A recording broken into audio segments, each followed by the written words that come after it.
So hello, and welcome to the Fuzzy Liking channel. The first thing you might notice today is that I'm not using the program I usually use, which is called FaceRig, to cast my voice with an animated figure or character. The reason why is that program seems to be not functioning properly, likely because it's not picking up my face because of my beard. So in the meantime, I figured I would do this. I will wear a mask and gloves on my hands and do a video and commentary this way. This is something I might actually pick up doing in general. I just want to try it out. So that said, what we're going to talk about today is what I would like to call Mignogna and Meyer versus the forces of evil. Now this involves two court cases in the state of Texas, one which is Richard Meyer versus Mark Waid, and something involving Comicsgate. And the other case is Mignogna versus Funimation, Jamie Marchi, Toye, and Monica Rial. And that case involves defamation, slander, and interfering with a contract. In fact, both cases involve interfering with a contract, or what is called torturous interference. I'm not sure of the correct pronunciation. Now, a disclaimer, I'm not an attorney. I do have some experience with law and that sort of thing. So I am a layman explaining what is going on to laymen, so keep that in mind. So the first thing we want to do is talk about the case of Mark Waid and Richard Meyer. Richard Meyer is suing Mark Waid. Well, here, so if you don't know, is the history of that case. Basically, Richard Meyer ran a YouTube channel which was formerly known as Diversity in Comics. And in it, he was a critique of the current comic industry, which primarily is Marvel Comics and DC Comics, and how they are subscribing to what we would call social justice policy, social justice ideals at the expense of storytelling. Now, Meyer is an admitted conservative, and in his online talks and videos, in his critiques, he can be very profane and insulting to members of the industry. Now that is, of course, his right as a commenter, and in America, the First Amendment guarantees freedom of speech. Now, a lot of people like to say, freedom of speech doesn't mean freedom from consequences.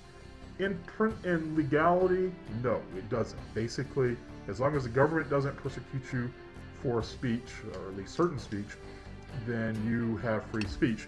And private entities, of course, are allowed to basically apply any consequences to that speech, such as disassociation, loss of employment, that sort of thing. That's legally speaking. Now, in principle, one would think that, the standard is you have the right to say anything you want to on your own time, as long as you're not bringing in these additional third parties, whoever you work for, that sort of thing.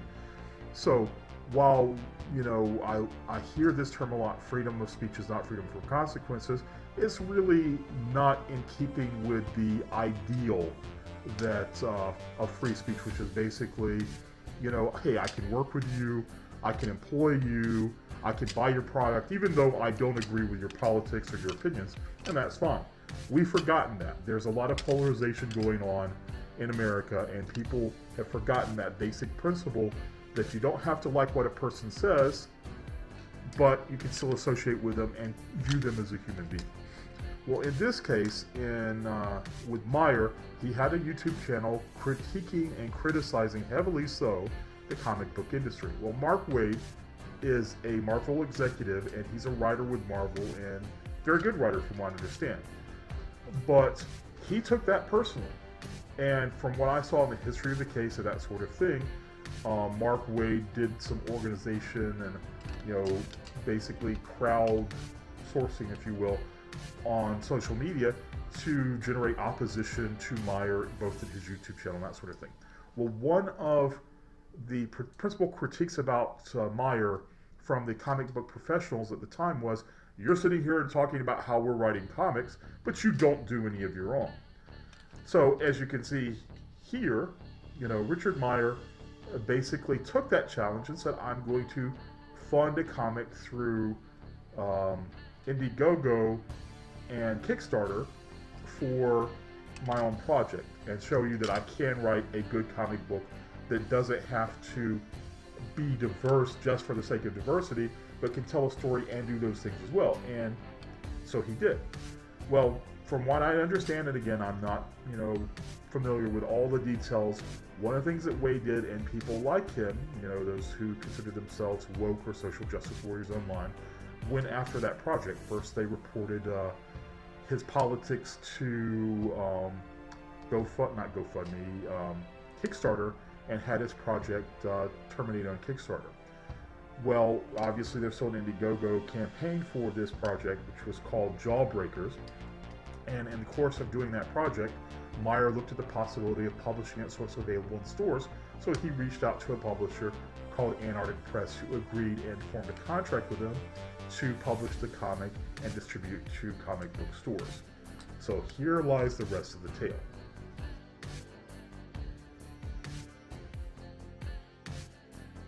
So as we stated, Antarctic Press entered in a contract with Richard Meyer to publish his book Jawbreakers. Well, when they announced that and word got out to Mark Waid, he was furious, reportedly. He did do some additional organizing on social media to start a campaign against Antarctic Press to dissuade them from publishing Meyer's book. This led to some distributors and comic book stores organizing a Facebook group and everything else, where because of Meyer's online postings and YouTube channel and Richard Meyer's online postings and YouTube channel, and at the urging of Mark Waid, they started sending angry social media posts and emails to Antarctic Press saying that they would discontinue business with them if they continued association with Meyer.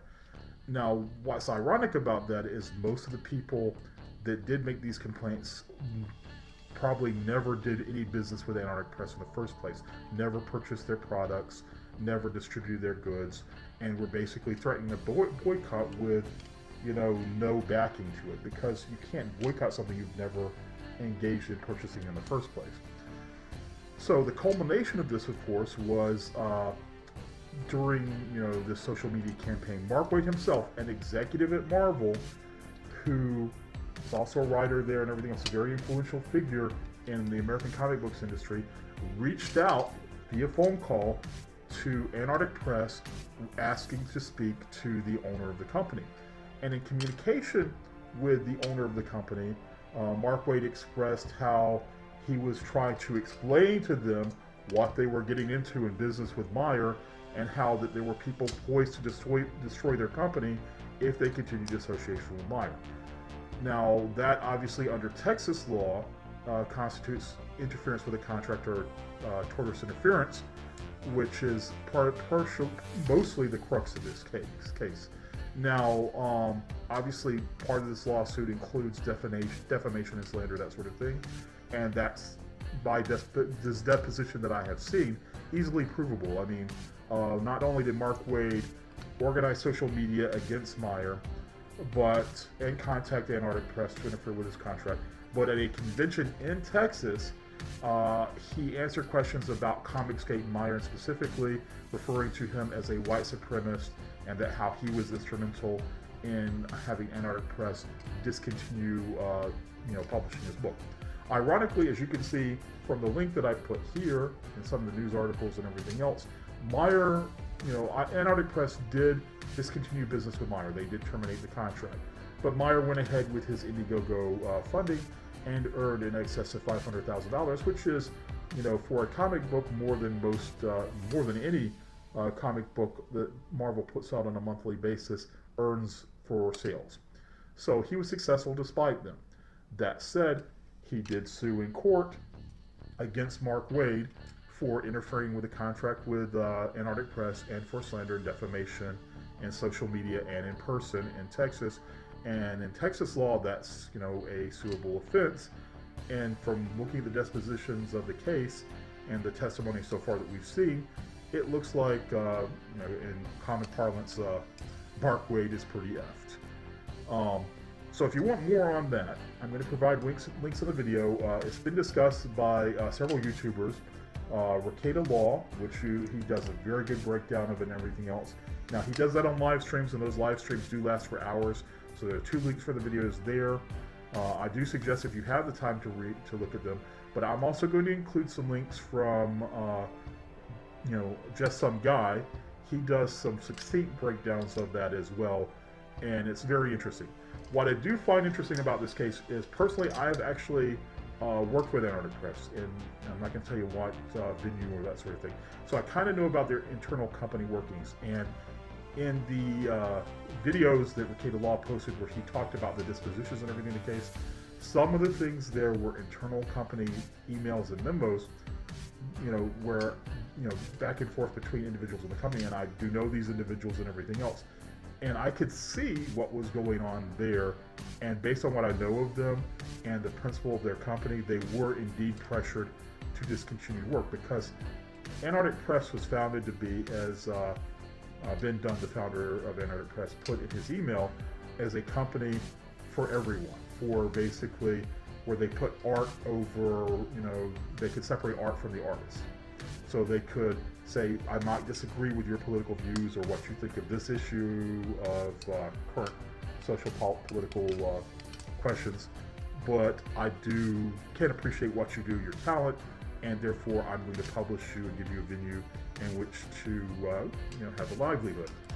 So, and that is quite obvious in his social media posts and his testimony in the court that Waid felt like he was a gatekeeper where he could stop someone he disagreed with from maintaining a livelihood within the industry. In fact, he used a very interesting definition in the disposition where he said, quote, what he was asked, do you know of any assertions that Meyer has made where you could define him, as you've put it, a white supremacist?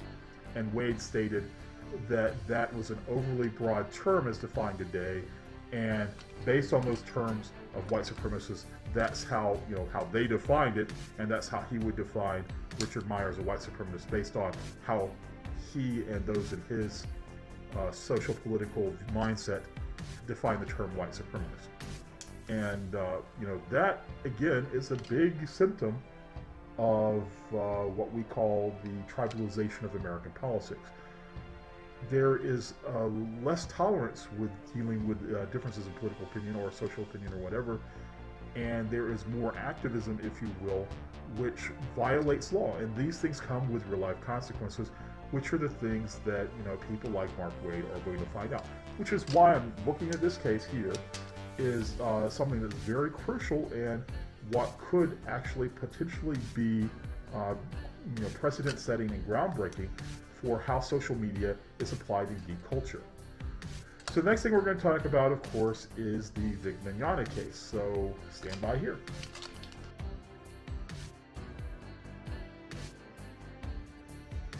So now we're going to talk about Mignogna versus Funimation, Toye, Jamie Marchi, and Rial. Now this case is very interesting. I've discussed it in other videos, but in recap, basically, Mignogna is an American voice actor who's performed in several English dubs of anime throughout the last 20 years or so. And he's very famous for portraying the main character in Full Metal Alchemist, and recently he starred as the title character in Dragon Ball Super Broly. Now, Vic has obviously attended conventions as a guest speaker and that sort of thing due to his voice acting roles, and there has been obviously a whisper network, if you will, of rumors about him that supposedly have been traded back and forth amongst the convention-going community for some time. Whisper networks aside, what actually happened? So when Dragon Ball Super was released in the theaters to surprising success for Funimation and that sort of thing, social media posts started, from what I understand, by one individual by the name of Mars Girl, talking about these allegations from the past and how maybe it would be time to consider unemploying Mignogna in the industry, so basically removing him. And she even started a hashtag called KickVic, and this was picked up not only by other people within social media of that same political mindset and that sort of thing, but also by some of Vic Mignogna's fellow voice actors who then came forward with allegations supposedly of their own. And after these posts started on social media, very swiftly, within a matter of weeks, supposedly the companies that employed Vic Mignogna had done an investigation and terminated employment with him and were removing him from any future products or projects, if you will. But the social media onslaught continued with these three principal figures you see named in the lawsuit, Toye, Monica Rial, Jamie Marchi, to continue to not only defame Vic Mignogna concerning this campaign, if you will, but also to persuade conventions and that sort of thing and other companies to not employ him anymore. And in fact, some of them have made definitive statements that that was their overall goal. Now, there were a number of anime conventions in the aftermath of this who dropped association with Vic Mignogna, and a few of them have actually re-engaged association after a reverse push on social media occurred. But the case can be made that Vic Mignogna's reputation and career has been irreparably harmed by this social media campaign. Now, so obviously, during the course of that, all these things, Funimation, for example, is based in Texas. Vic Mignogna lives in Texas, as do all of the principal people that are currently being sued. So Texas, again, as we mentioned in the other case, has a civil code about tortious interference, which is interference with a contract. They have basically fairly strict laws regarding employers who slander their former employees and those who act as agents for that employer. And in this case, Toye represented himself as an agent or employee or a spokesperson for Funimation, and Monica Rial and Jamie Marchi are employed by Funimation. So in this lawsuit, Vic Mignogna claims that the social media posts that these people made and the actions they had taken to have him removed from cons constituted not only tortious interference, but defamation and slander. And he's asking for damages and the ability to basically address these grievances. So, looking at the lawsuit and how it was filed, it's fairly obvious that the social media posts of these individuals are going to be used as evidence. And if you've done any research into these social media posts like I have, you can see that there's a fairly clear case for defamation. There's a fairly clear and obvious case for interference in contracts which these individuals are not party to. Merely because a convention decides to engage Vic Mignogna as a guest, that is not connected with his employment with Funimation. It's not connected with these voice actors. The same thing with any other studio that engages his service as a voice actor. These things have nothing to do with Funimation or these voice actors. But they still decided to insert themselves in these things and quite clearly have engaged in this. So again, Ricardo Law, who I think in his discussions on this topic have discussed this issue in depth, as well as That Umbrella Guy, Yellow Flash, amongst others. I will provide appropriate links. But what did these two cases have in common, you ask me, Fuzzy? Well, I'll tell you. It's basically, as I've mentioned in other videos, that there is a current culture, or counterculture, if you will, within the United States that wants to be gatekeepers of entertainment. They want to be gatekeepers of anything. If you do not meet what they consider as their political views, you should be dehumaned, you should be deplatformed, you should not have an ability to earn a livelihood, you should not actually have any association with anyone that they can threaten to disassociate with you. And they don't need evidence, they don't need adjudication of a rule of law, they don't want to follow these things. In fact, as you can see from what they push, they're trying to push changes in laws and changes in procedures which weaken the protections of the accused and give tools to the accusers to make an accusation and weaponize it, and there being no recourse. In fact, if you look at social media posts currently, in reaction to this lawsuit, a lot of them are advocating, oh, what about this allegation and that allegation, which is not part of the lawsuit, but they still want to bring it forth to social media and say, even if Mr. Mignogna manages to game the system and be, found not guilty or innocent of charges or what have you, he should still be punished in social media and in employment by these rumors. And that's not the way our society should work. It should not be the way any society should work. Because in the end, if you cannot trust in your system of laws and you cannot trust in fair treatment, what protects the littlest guy? What protects, the person that the in crowd goes against next? You can make up whatever you want, and there's no way for them to refute it. There's no standard for you to have to prove these allegations. And that's simply, again, not fair, and it's not a society that anybody should want to live in.